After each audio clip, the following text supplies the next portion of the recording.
Hi. So last week, my post was about step one. So was about how do we start the process in looking for a franchise, and that was contacting myself or someone like myself as a franchise broker to help you start that search, right? And we have access to things that you may not see, or if you're just Googling it, right? So it makes it a lot easier and a lot more simple process. And you might see some franchises that you wouldn't normally see if you're trying to do the search yourself.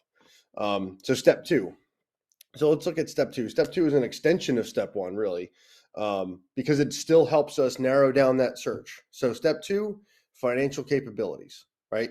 What are those financial capabilities that you have? So sometimes this is the tough question to ask yourself: how much do I want to invest in the franchise? How much do I have for operational money to really start the business and live on while the business gets started? Um, and also looking at everything, are you still working while this business is starting, right? um, is it just an investment, right? So we got to look at how much cash you have available. um, what type of assets do you have that can be turned into cash to start the business? um, and then also, uh, what do we do for if you want to look into a loan, SBA loan or otherwise? There's different loan options out there, um, or loaning yourself the money through your 401k, other investments, stuff like that, right? So, and that comes down to the other section of part two is talking to a funding specialist. I don't know all the ins and outs of that, and it also changes as we move along.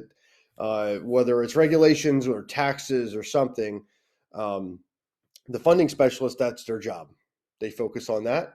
So I would have you work with one of my funding specialists to talk about that and look at that lane, and then after that, we find out what your full financial capabilities are, so that we can narrow our search down for the franchise even more.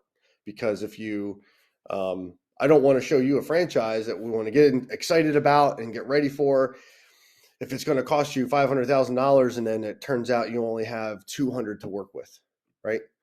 We want to make sure that we look at the right business for you, and also don't overspend yourself either, right? If you know, if you have $200,000 to invest in a business, right? Or if it comes down to that, do you really want to spend all 200,000, right? Do you want to make sure that you have the funding available to start the business, to market it, all that, right? So we might want to look at, our search as being a little bit less. Let's look at 100, right?